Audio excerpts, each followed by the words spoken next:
Hello and welcome to everyone to this new episode of Gupshup with Gill. It's quite a different episode because usually we talk about the lives and the experiences of our guests, but a lot has happened in world cricket at the moment in the last 10 days or so. And I have with me someone who's an expert on these things. I have with me Peter Della Penna, who really covers a lot of associate cricket. And today we'll speak to him about the cancellation of the ODI Super League and what has happened with the qualifiers of the Women's World Cup.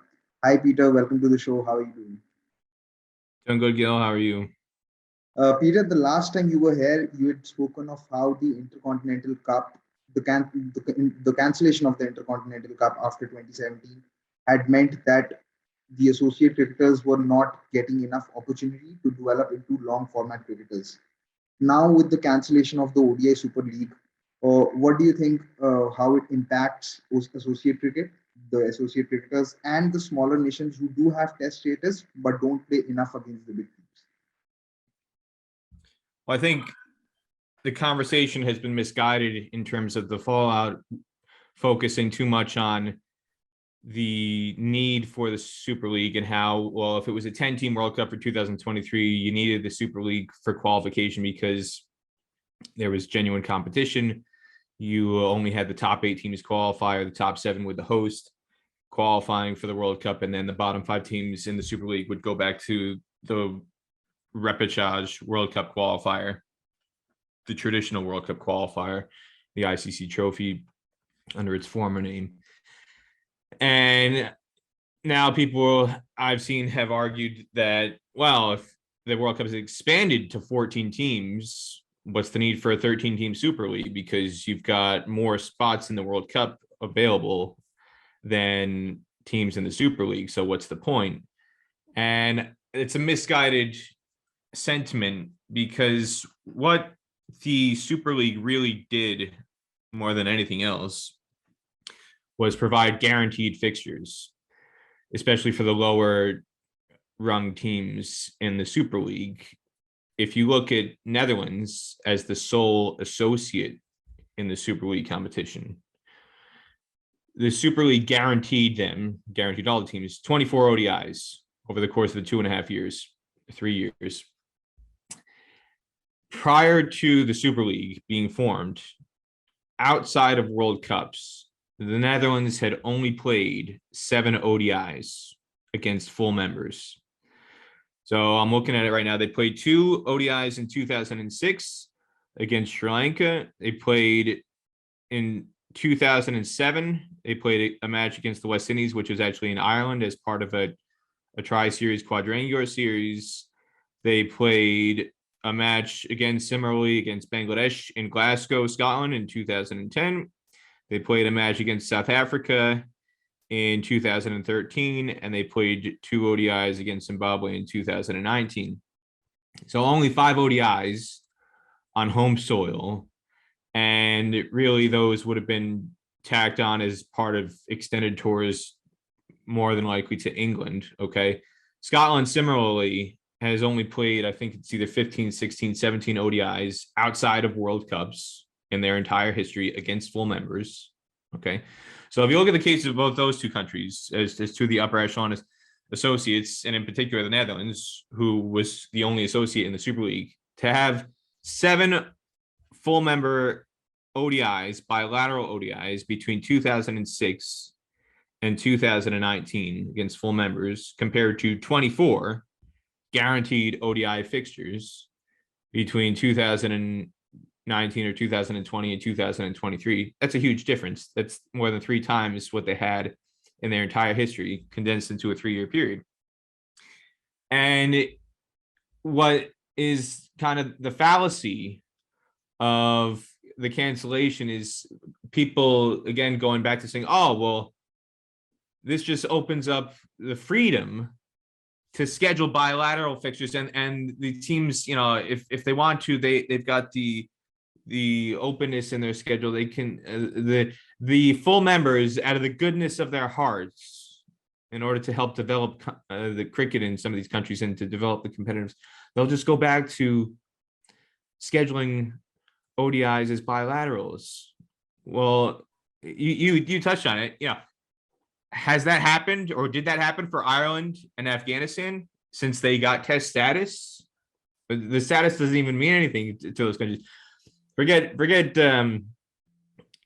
test matches. Not only are they not playing test matches against anybody, they're not even playing ODIs against anybody either outside of the Super League. What did elevating them to that top tier and making it from 10 teams to 12 teams, what did it actually achieve? What did it actually do? Did it actually spur a wave of fixtures for those countries? No. Ireland and Afghanistan became the new India, Sri Lanka. All they did was play against each other nonstop in ODI series because nobody else would schedule them. So what's the point? And that's why the Super League was so important. It guaranteed an equitable distribution of matches and forced other countries, mandated them. You have to play all these countries as part of World Cup qualification, similar to what you would see in a sense in a regional basis for a FIFA World Cup qualification. Doesn't matter how special England is, they've still got to play, depending on how they're drawn. They might have to play San Marino or the Faroe Islands or Poland or Turkey or Scotland or Wales, or they might have to play Spain or Germany. However they're drawn, the point is you have to play these other countries. FIFA doesn't have this arrogant attitude of, oh, well, England, it's a foregone conclusion they're going to qualify for the World Cup, so there's no point in having them play Faroe Islands or San Marino or whatever. We'll just have them play Germany and Spain and France, and it can be just the top dogs against the top dogs. And you can see why FIFA and world soccer, world football has grown in the way that it has, because they have much more of a globalist, all-encompassing view to grow the game. It's not just about England. It's not just about Brazil. It's not just about Germany. It's about Africa and Asia and the rest of North and South America. And cricket administrators, unfortunately, still haven't caught on to why that's important. So you mentioned about the games which are important. Now, where do these teams go from here? Do they, start, reaching out to boards like Pakistan? Because we know that the top three don't play a lot of these smaller nations. Even New Zealand don't. So do they reach out to teams like South Africa? Do they reach out to teams like Pakistan and schedule matches with them and then play?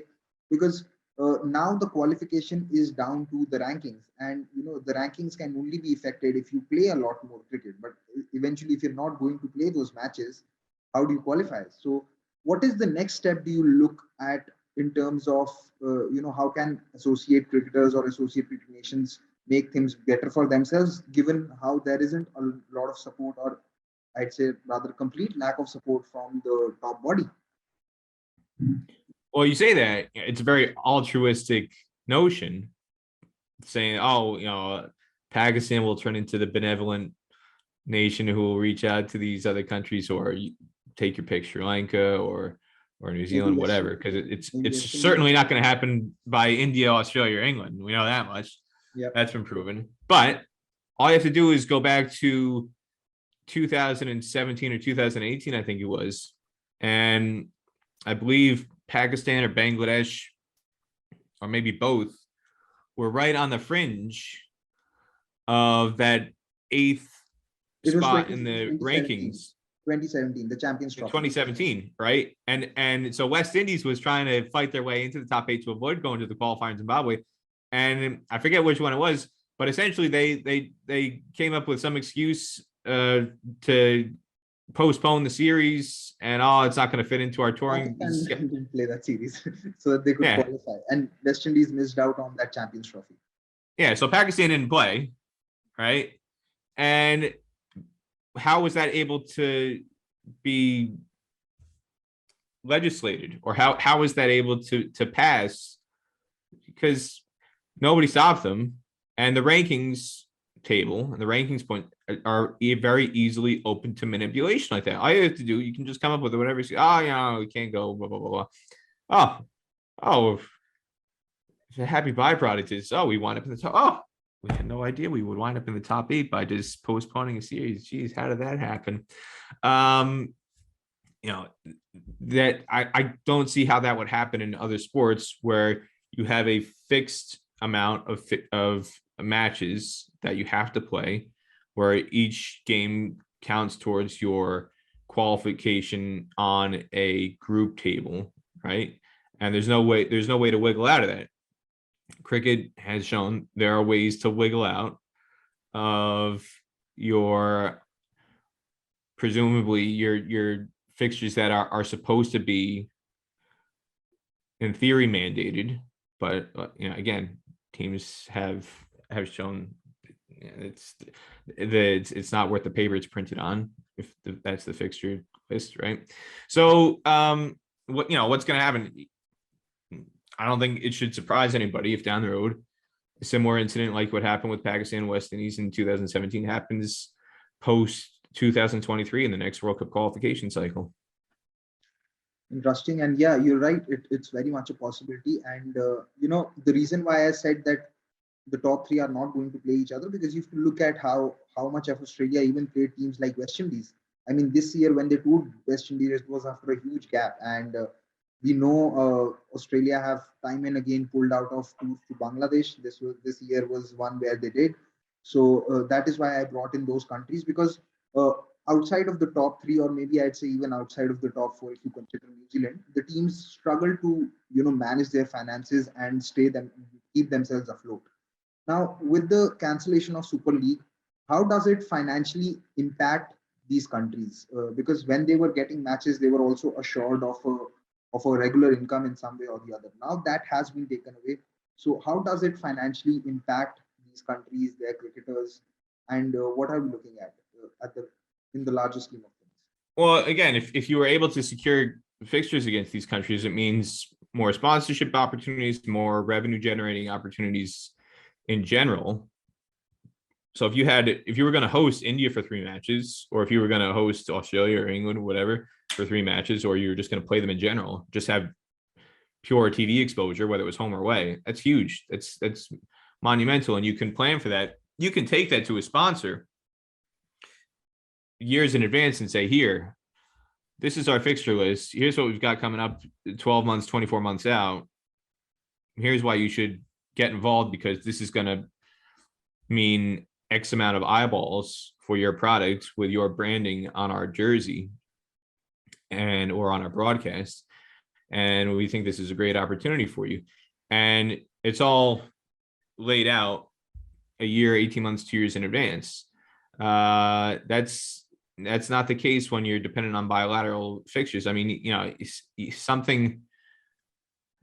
It's not exactly but Ireland announcing a tour to go to the USA in December, right? That's outside of a Super League. Okay, when was that tour announced? Less than 6 weeks before the first match. A tour over December 22nd to 30th was announced November 9th. So if you're only taking that to a sponsor 6 weeks before, or 5 weeks before, or 4 weeks before the first match, whether that's USA cricket or it's Cricket Ireland, it's a hell of a lot tougher to secure a sponsor, because most of these corporate entities, they've allocated their annual sponsorship budget way, way, way in advance. People don't have, who are running businesses, whether it's a multi-billion-dollar multinational company or it's just a local mom and pop franchise, whatever, they don't have excess cash lying around for sponsorship budgets in November when they've already allocated their annual sponsorship budget, if they even have a sponsorship budget for the year. They've done that 8, 10, 12 months in advance. They might allocate their 2021 sponsorship budget before January 1st, 2021 has even come around, right? So the fact that you had these dates set in stone, it opened up the door for negotiations for sponsorship, corporate revenue generation, all that kind of stuff. And that goes out the window now. And again, that impacts the smaller countries in particular.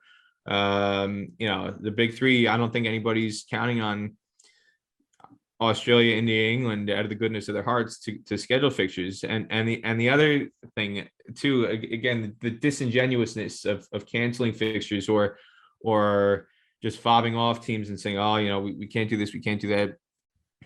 They'll find any reason. any reason. So all you have to do is take a look at what Australia did with Afghanistan, postponing the test. Again, this is outside the Super League, but they were supposed to host a test match. It was in the FTP, and the convenient excuse came up of the plight of the Afghan women. Oh my God, what's happening in Afghanistan? The American withdrawal. Oh my God, the Taliban. What is going to happen to these Afghanistan women and the Afghan women, the poor females who are going to be oppressed now that the Taliban is back in power? Completely neglecting the fact that the Afghanistan Cricket Board and the Hamid Karzai and the Ashraf Ghani administrations had really done next to nothing for women's cricket in Afghanistan. Okay. But all of a sudden, this convenient excuse came up in August when the American withdrawal came to a conclusion. Oh my God, what are we going to do for the Afghan? Wow, let's cancel. We're going to show solidarity with the women of Afghanistan by canceling a test match. That's really going to show us and show the world where our moral high ground is. Okay. And so Australia does that, but Afghanistan still participates in the World Cup. Nobody was jumping up and down and saying, how dare these Afghanistan players continue to take a platform on the world stage while the plight of the Afghan women is number one in our hearts. And here we are now in December, 4 months after the Taliban takeover. Is anybody still talking about the plight of the Afghan women? Does anybody talk about that? No, nobody cares. No. What has Cricket Australia done since canceling that test match against the Afghanistan men's team? What, if anything, has Cricket Australia done to really show their heartfelt concern for the plight of the Afghan women? Nothing. You don't hear anything about that. You don't hear Australian politicians. You don't hear American politicians. Nobody's talking about that anymore. The news cycle has moved on. It was a very convenient excuse at the time. Nobody has really given much thought to them since. Okay. So, what does, and is there any pressure? Is there any political pressure within the cricket community or in the general world community in December 2021 being applied to Afghan leadership or Afghan cricket leadership about what they're going to do for women? No, that's all gone. Life moves on. So any excuse that can be conjured up as to why you shouldn't be scheduling games against these teams, Australia seized on it. They took advantage of it. Nobody remembers that anymore. All anybody's focused on now is the Ashes. What do you got? The ICC website doesn't have a banner about the plight of Afghan women. The ICC website, when you go to it now, or ICC TV, what's front and center? We've got Ashes rights, global Ashes TV rights. You can get it on ICC TV. Get your Ashes subscription now. Well, I don't think I can put any of the hypocrisy and the subjective treatment or the stepmotherly treatment towards the smaller nations any better than what you have right now. But since you mentioned women cricketers and women cricket, now I move on to the second segment, and which is to talk about how the qualification of the Women's World Cup has happened, wherein Thailand has missed out on qualification despite winning the matches because the matches of the qualifiers were not given ODI status. Now, what it does sound like a joke somewhere that you are holding a qualifier for an ODI World Cup, but those qualification matches don't have ODI status. And how silly or how weird, or I think I'm actually running out of an adjective to describe it, but how does it make any sense that these qualification matches don't have ODI status? Well, it doesn't, especially when you look at the ICC's own words.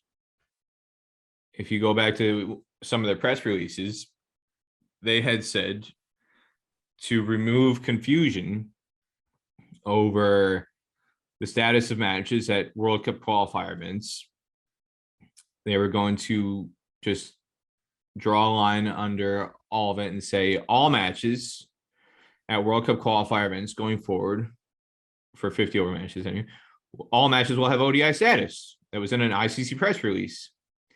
However, they can conveniently couch that by saying, oh, we said all matches. We assumed you understood that just meant men's matches, because in that press release that came out a couple years ago, they never actually said the word women in the press release. So they can get away with saying, oh, we said all matches. We meant men's match. We didn't ever said the word women's matches, or women's ODIs would have the same treatment with regards to everything in the qualifier would be given ODI status. Okay. And so that's one hypocritical point. Point number two in the hypocrisy. Now that came in 2018, 2019. I forget the exact date, but and that was as a result of the fact that I believe it was again in the 2018 men's qualifier in Zimbabwe. You had the issue of not every match was given ODI status. The teams who did not have ODI status at that point in time, their matches were not treated as ODIs, even if they played West Indies or Zimbabwe, whatever.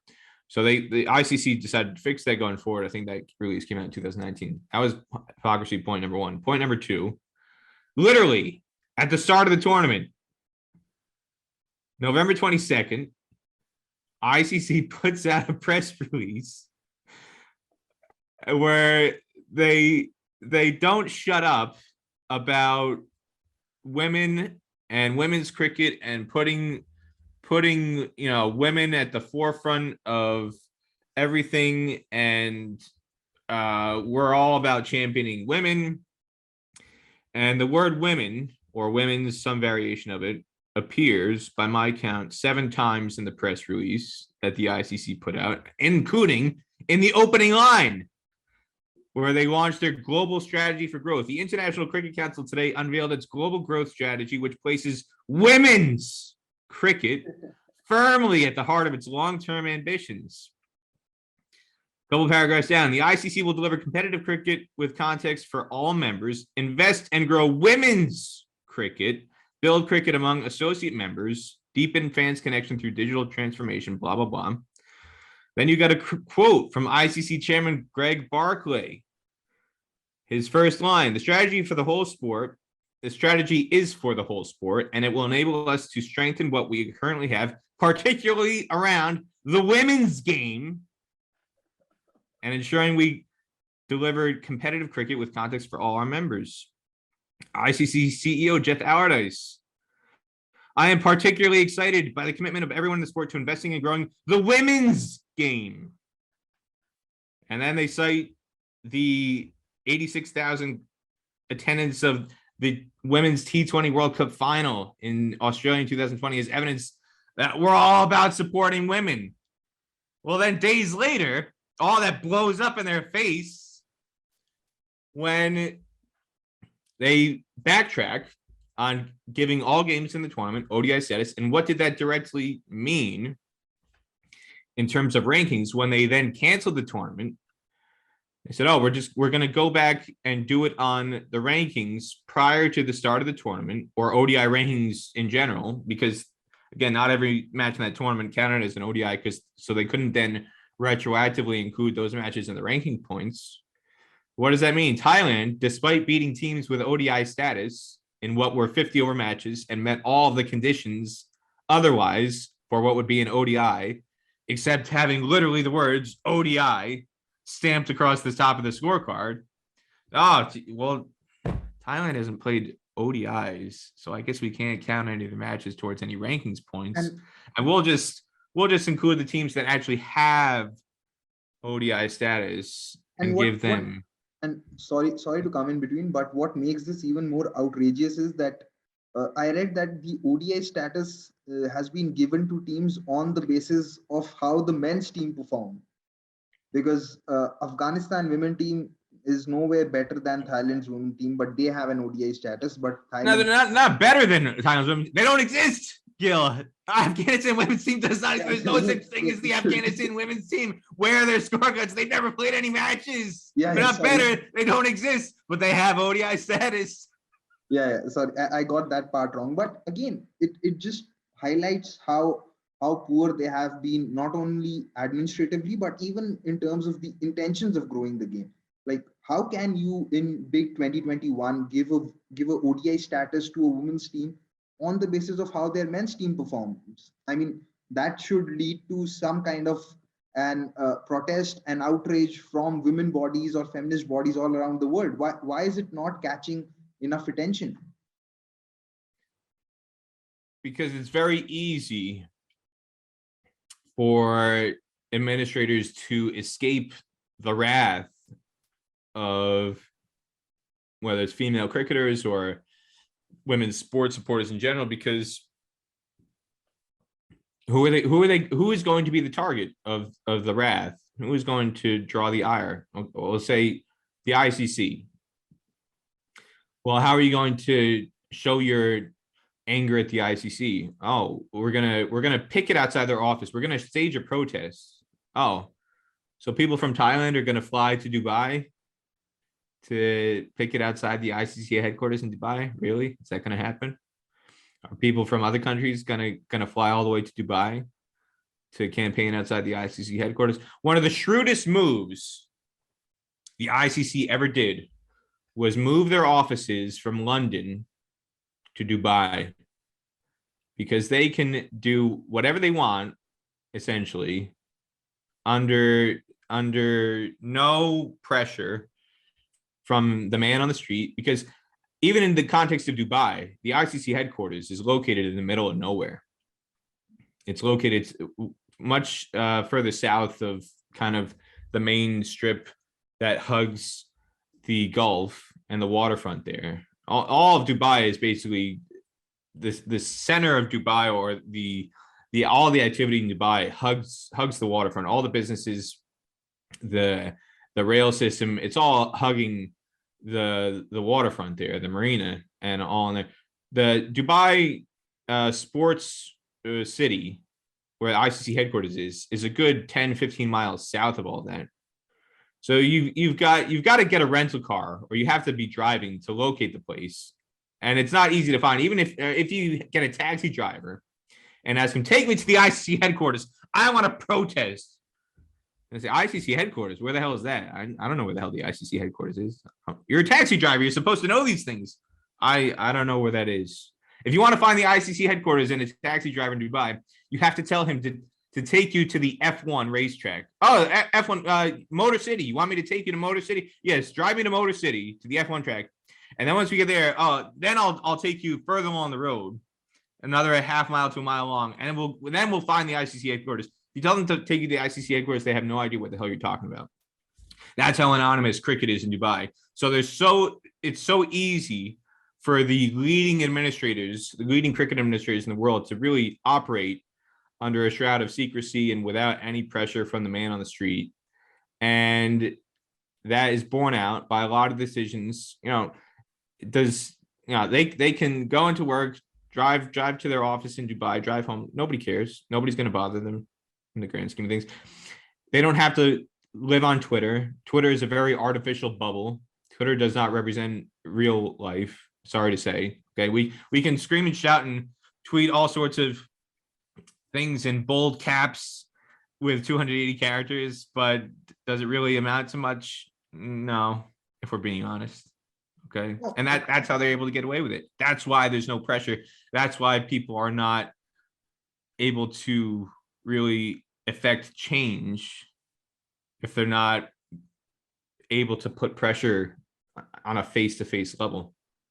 No, I completely understood what you said and everything. What I meant to say was that I felt that there wasn't enough talk in the cricketing media as well in general, because if something else happens, or even if say an exciting match happens, you see a lot of talk about it. Something like that at least starts trending on Twitter. But this also didn't even trend. I mean, you had to follow a few particular handles who specialize in covering associate cricket or women's cricket to exactly know what was happening. So say if I was not following you, or a couple of other handles who keep posting about women's cricket, say if it had been Anaisha Ghosh or Ananya Upendran or some other women cricketer, I probably wouldn't have even known that something like this happened. So my question was more from that point of view, that why isn't even the cricketing media talks a lot about these things? Well, again, what takes precedence? Will the plight of the Thailand? Well, I mentioned the plight of the Afghan women before. Will the plight of the Thai women make the front pages of the Hindustan Times or the Sydney Morning Herald or the Times of London or the Guardian?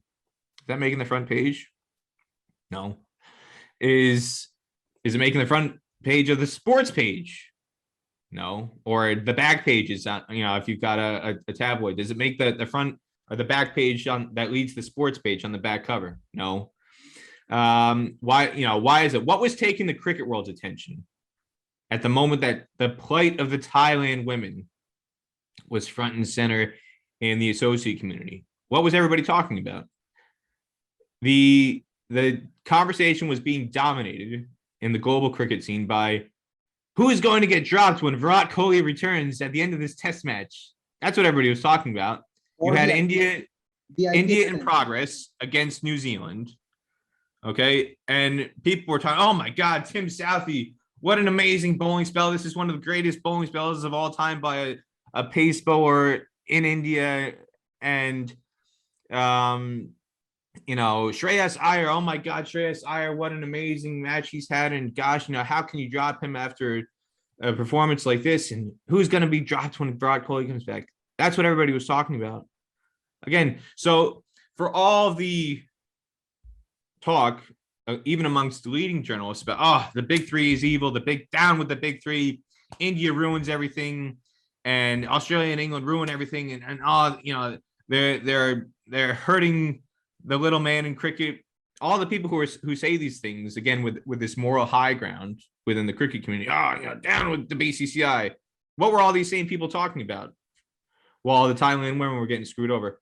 Oh my God, what's going to happen when Virat Kohli comes back? Oh my God, we got to write an article about who is the most likely candidate to be dropped. Is it going to be Rahane? Is it, is Iyer going to be dropped after just one test match, one century? Oh my God. That's what people were talking about. This unfortunate reality is Indian cricket coverage sells pages, sells papers, pushes eyeballs, gets clicks on the internet. So I'll say, even on Crick Info, the site I write for, what did the Thailand incident get any coverage? No, it was buried, or it would have been buried, even if it had been printed by me or an Asia Ghosh or somebody else. Even if a story had been written about how they got screwed over, where would it have appeared on the site? It would have been buried in an avalanche of India men's test match coverage. It's the reality. One last question before we wrap this up. So, how do you think, now from what you've told us so far, it's quite evident that the push to promote the associate cricket or the women's cricket or smaller nations is definitely not coming from the top. That is something which is quite evident by now, whether it be from the media houses or the boards or say anyone else. So, but what do you think can fans do in this respect? Can they do something that changes the ecosystem? Maybe watch more games or maybe watch more coverage. Where how do you think there can be a little change? I'm not saying that there can be a wholesale change. That's a little impossible to expect right now. But any small change which you think can make things better or can allow cricket to grow into more countries and not become an elitist sport, which is it's on its way to currently. Well, it's you vote with your feet, or in the manner of internet age, you vote with your clicks and you vote with your phone, and you vote with your eyeball in terms of where you direct your content, in terms of what you search for on Google, what you click on. So it's driven by market forces. If people genuinely have concern for the Thailand women's team or interest in Thailand women or the Brazil women, I went out to Mexico in October and I covered the ICC Americas Women's Tournament. Got to see the Brazil women firsthand. They're an amazing story, and what they've been able to achieve. Similar to Thailand, the Brazil men's team is nowhere. The Thailand men's team is nowhere. Why should their ability to achieve elevated status, like you said, Gil, why should that be tied to what the men's team can do when their board has, you could argue, wisely invested in the women's programs in their respective countries, because those two teams can achieve a much higher ranking in women's cricket far more quickly than they'll ever be able to do it in men's cricket. So you can understand the thinking behind their long-term strategy and their blueprint for where they've invested their money. Okay. And Thailand, it's been justified. They've gone to a World Cup in 2020, and that got them a hell of a lot more exposure than their men's team was ever going to get them if they pumped the same amount of money into the men's team. Right. So, you can highlight these things and get on your soapbox and say, oh, go Thailand women and go Brazil women and this, that, to a point. But after a certain point, it's up to the readers. It's up to the audience whether they actually want to consume that content. So I can write as much as I want about the Thailand women and the Brazil women. Other writers, Anisha Ghosh does incredible coverage for women's cricket, far more and far better coverage than anything I could ever attempt. She's an unsung hero at Cricket Info in my eyes with the work that she does in general. I think she's a fantastic writer and a fantastic journalist. She's a true all-rounder. She doesn't just write. To say that she's a writer is to really undercut her true value to the site. She does amazing photography. She does video work as well that I think doesn't get highlighted enough. So there are some amazing people out there doing some amazing work for women's cricket. Okay. But after a certain point, an Asia can do whatever she wants as a journalist. I can do whatever I try to do covering women's cricket or associate cricket in general, right? But if I'm covering USA more than most teams, or if I'm covering an associate cricket tournament, whether it's Nepal, Oman, whatever, right? Namibia, at some point, it's up to the reader whether they're going to click on it or not. So people out there, fans, can, again, just like I was making the reference to the media aspect of this, that all these people in media houses, down with the big three, down with the big three. The same people who are shouting down with the big three, down with the BCCI, are leading with Indian content front and center at the top of their websites 365 days a year, generally speaking. Okay. And why are they doing that? Because that's what the fans are clicking on.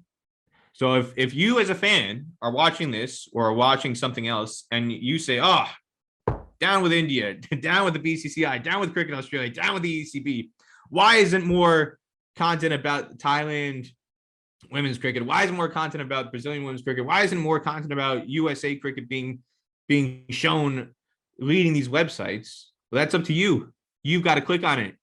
That's the only way it's going to change. That's where the demand comes from, for me to write more stories, or Anish to write more stories, or other fantastic writers to write more stories and produce more content. If people actually clicked on this stuff and read this stuff on a regular basis, that's what would raise the demand. Emerging Cricket, I haven't mentioned them. I have to give a shout out to them. Emerging Cricket does incredible work to highlight associate cricket in general and associate women's cricket. They've really done a lot to highlight what's happened to the Thailand women's team as well. Tim Cutler and Daniel Beswick and Nick Skinner run that podcast and do a large part of running that website. Nate Hayes represents them from the USA as well. I got to give a shout out to him. Right. But, after a certain point, if you're not clicking on that content, Emerging Cricket as a site exists on its own. They don't have a dozen competitor sites all competing to give you the best and the latest associate cricket content. There's not a demand for that. And unless people are clicking on it, that's the only way that's going to change. Well, on this note, I'd like to end the show and just add one more thing that Peter has mentioned a website. There's also Peter's own YouTube channel, which has a podcast which covers American cricketers. The name is Stars and Stripe Podcast. So if you want to know about them, please do visit his channel and get to know more about associate cricket. And you heard him. If you want to know more about associate cricket, if you want cricket to spread, eventually you'll have to consume the content that is done by a few people about them. So on this note, I'd like to thank Peter for coming on the show. Thank you so much, Peter. And yeah, if you like this video, do watch other videos of the channel and don't forget to subscribe to the channel. Thank you so much.